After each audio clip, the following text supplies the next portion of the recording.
and welcome to the Kim Iverson Show. Well, the Biden administration recently announced it will be providing $2.5 billion more in weapons to Ukraine. Officials have also been saber-rattling about the potential for supporting regime change in Russia and entertaining the idea of helping Ukraine reclaim Crimea. On top of this, the Parliamentary Assembly of the Council of Europe expelled the Russian Federation, resulting in Russia recently announcing it will be severing ties with decades-old treaties with Europe. Here with us to talk about the ramifications of these actions and the future of diplomacy to end the Ukraine conflict is Ambassador Dimitri Polyanskiy, First Deputy Ambassador of Russia to the United Nations. Ambassador, welcome to the show. Thank you for being here. Thank you, Kim. So let's first start talking about this recent announcement that the Biden administration is going to be sending an additional $2.5 billion in military aid to Ukraine. I also want to bring up that you also had the Foreign Minister Sergei Lavrov also recently saying that this is no longer a hybrid war, but a real one with Russia, in which the West has been preparing for a long time. So what do you make of that? I mean, is this an escalation? There was already an additional, $26 billion had already been sent. Do you see this as an increase, escalation towards this conflict? Well, I don't think you need to be an expert to see that this is a real escalation, and this is a real sign that the United States is really trying to pour gasoline into fire. So all these empty words and lip service that U.S. and its allies want peace in Ukraine, this is of course not true, because the only thing they want is defeat of Russia, capitulation of Russia, and they are not concealing this now.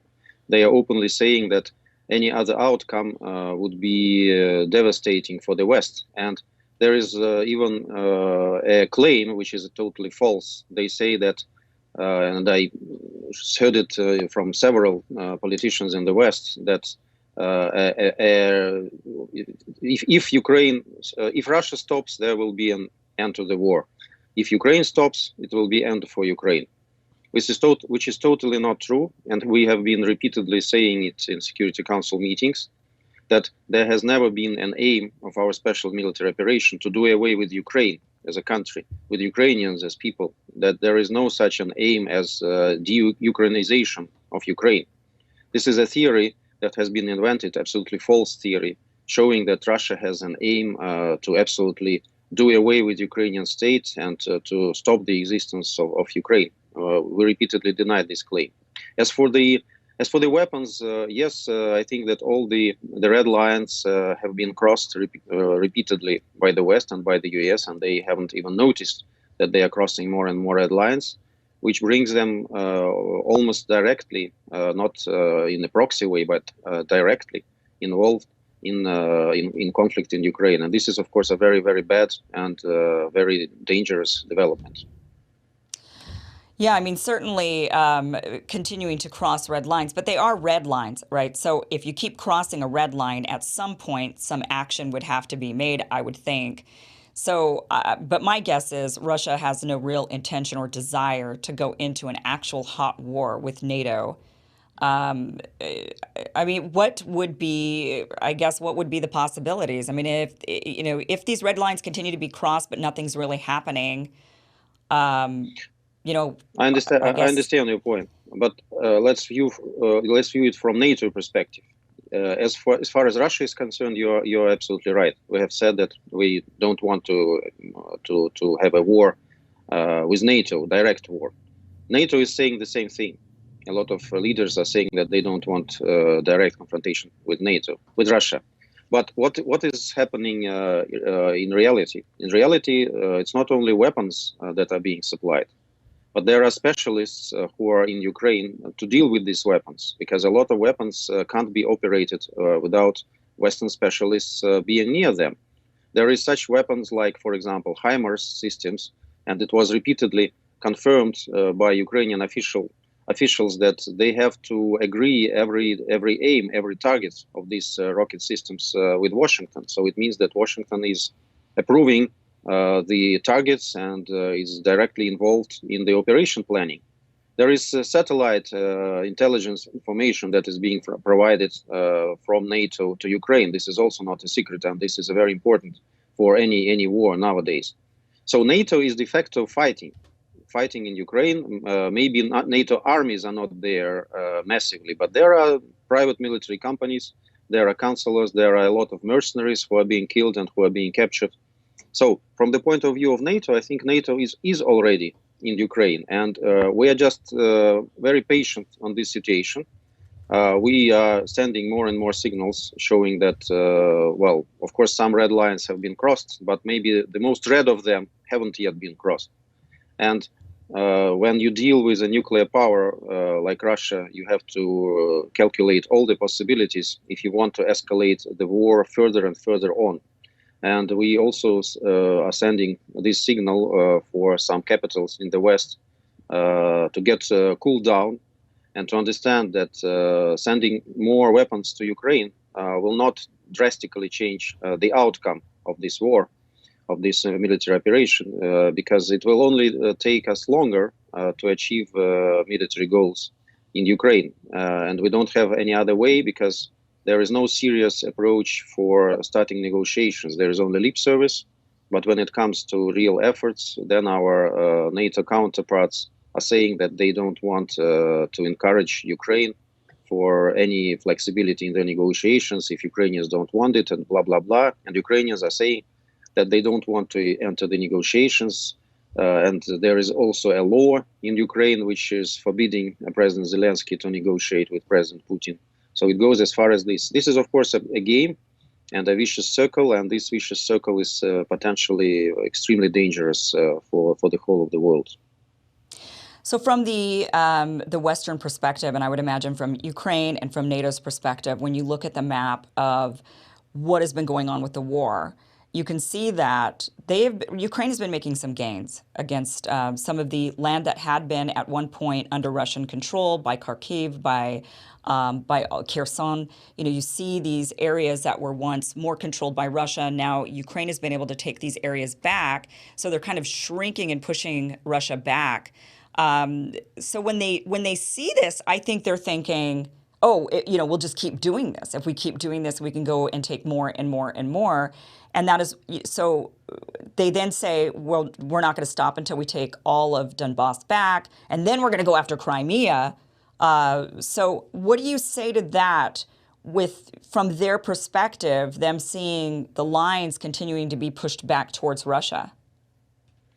I think they wanted to do it from the outset, to continue their offensive, especially when it came to the situation around Kharkiv. In Kharkiv, indeed, there were some not pleasant for us situation, but what was on top of everything, and what is on top of everything for us in this military operation is the manpower.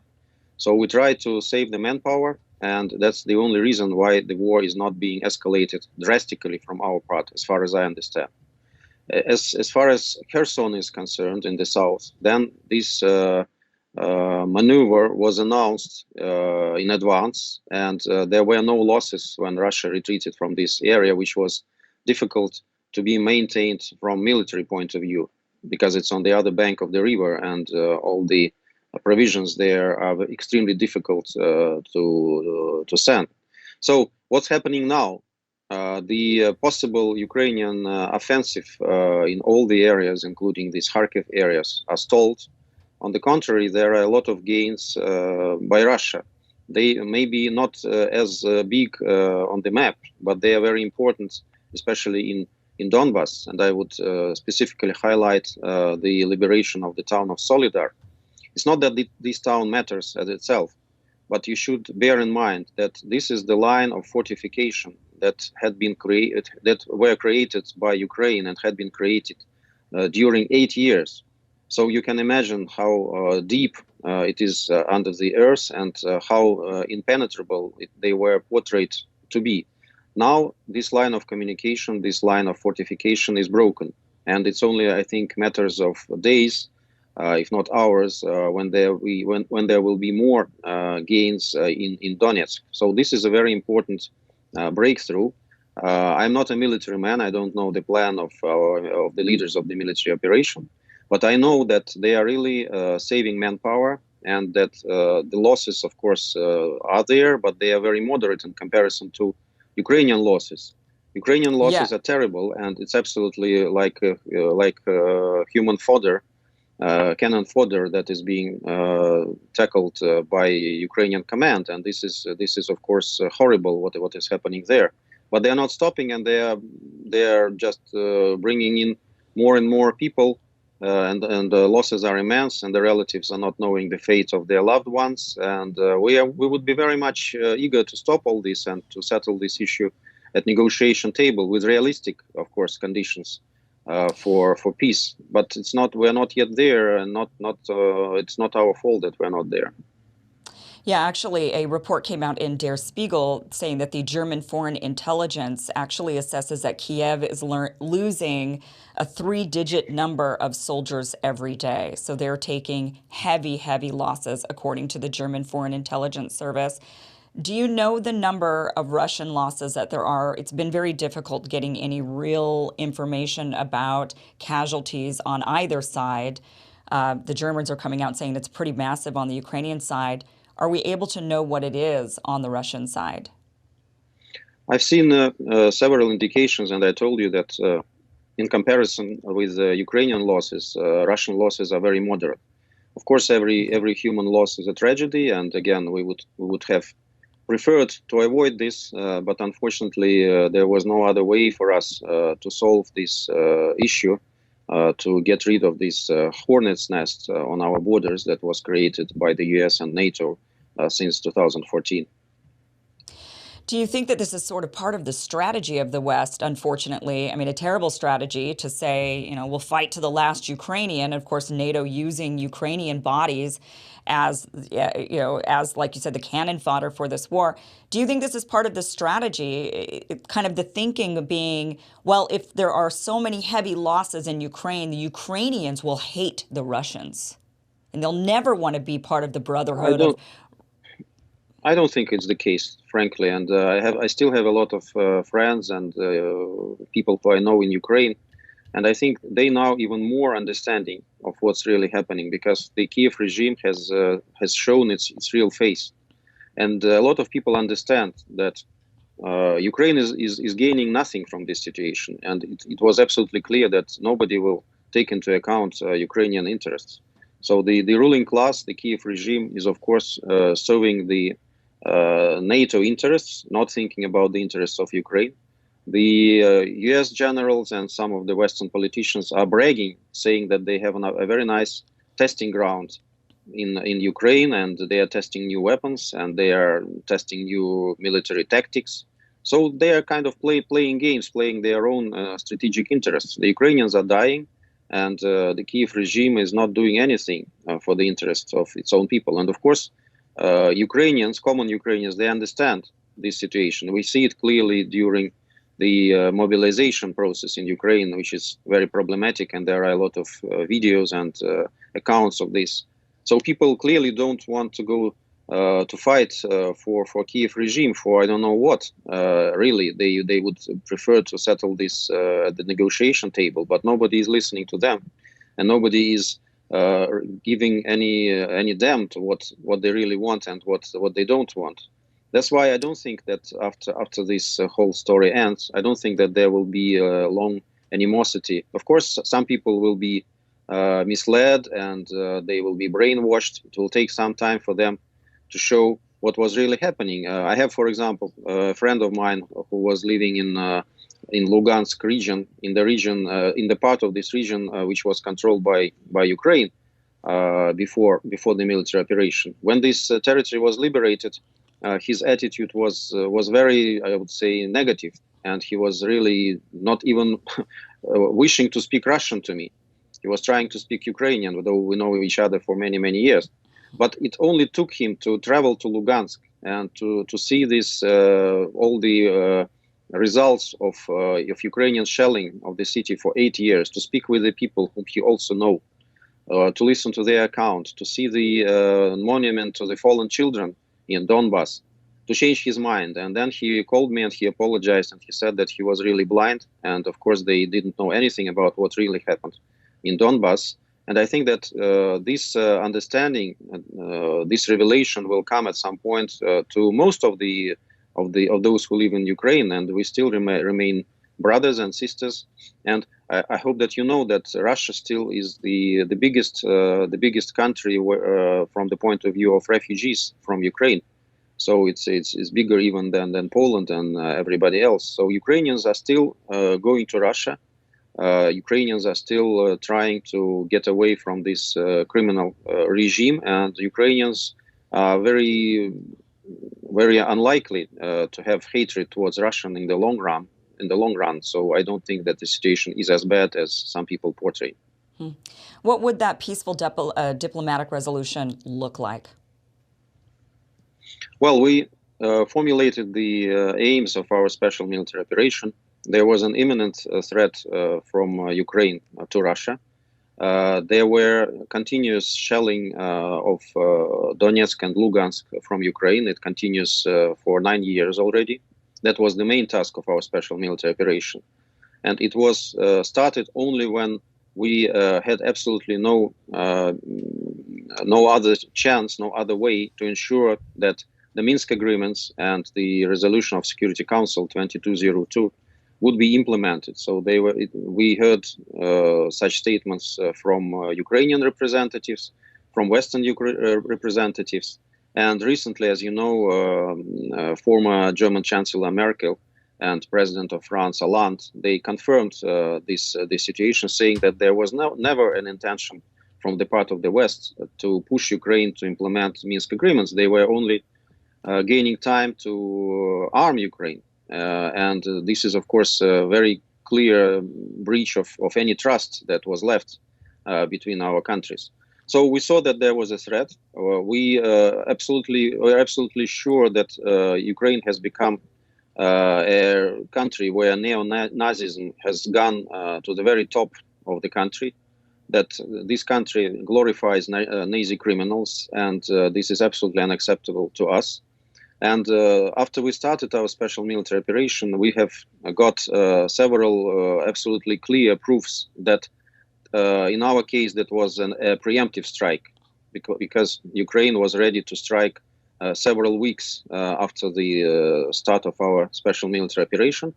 And actually, we started the operation only when the shelling of Donbass has intensified immensely. I remember that there were hundreds of people trying to flee the affected areas to Russia, and that was, I think, the last drop that made us to take this very painful, but of course, unfortunately, inevitable decision. I want to move on to the Parliamentary Assembly of the Council of Europe expelling the Russian Federation. So now Russia has announced that you guys are definitely leaving this and severing ties with decades-old treaties in Europe. And one big question that I think on a lot of people's minds is Russia leaving or being forced out of the Parliamentary Assembly of the Council. Part of being in that was putting a moratorium on the death penalty for the nation. So will Russia be reinstating capital punishment if no longer in this assembly, in this council? I think that this is a question yet to be decided by the society and by relevant ministries in my country. But I need to correct you that we withdrew from the Council of Europe, I think, in the middle of last year. So it's only Parliamentary Assembly, and this is a body of the Council of Europe. But we withdrew from this organization because this organization has become extremely hostile to us. We have repeatedly expressed our worry that actually this organization is becoming part of the EU and dominated by EU bloc membership. So EU countries were absolutely safe from criticism from the bodies of the Council of Europe, as if it was their own, territory where nobody could even look at. But as for the conventions, as for the treaties, of course, these treaties were adopted not for the sake of showing to the Council of Europe that Russia is going to align with this for being a disciplined member of international community. There are a lot of internal decisions that are still in force and that still do not float away from the standards that are being common in the Council of Europe and in the other international organizations. I'm not a specialist in this sphere, but I can tell you that this situation shouldn't be viewed as if Russia is breaking away from any engagements that were made internally within the country on the things that we should do or shouldn't do. This has nothing to do with our international obligations at this point. This is more the request of our society and the inter-Russian matter, which we will, of course, tackle and deal with full respect of our sovereignty. All right.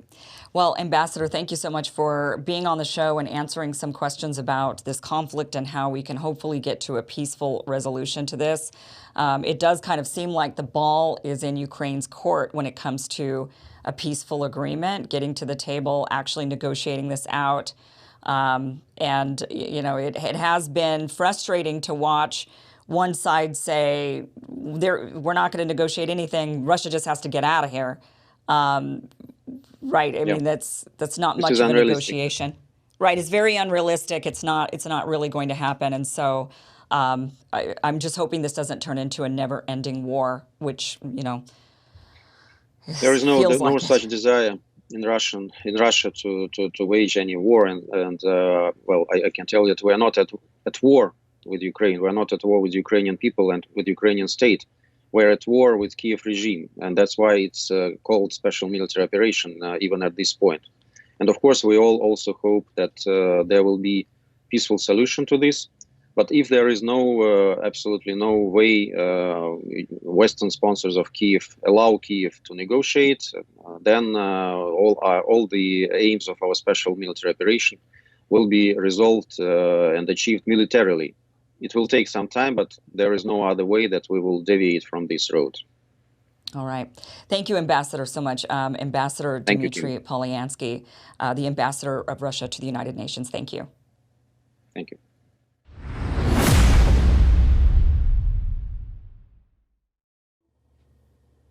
Take a look at this article from Barron's today. Gold has the edge over stocks in 2023. Gold is up 7%, while the S&P 500 is down 2.5%. So that looks like, you know, it's a good time to consider making some moves into gold. And you can diversify your investments by adding precious metals to your portfolio, which is a great way to protect your savings during these times of inflation. And with Birch Gold, it's easy to do. They have almost 20 years of experience in converting traditional IRAs and 401ks into precious metals IRAs, which is a tax-sheltered way to invest in gold and silver. Plus, Birch Gold has an A+ rating from the Better Business Bureau, thousands of satisfied customers, and positive reviews. They're a reputable choice for anyone looking to invest in gold. So get your free information kit. There's no obligation to it. You could just request it by visiting birchgold.com/Kim.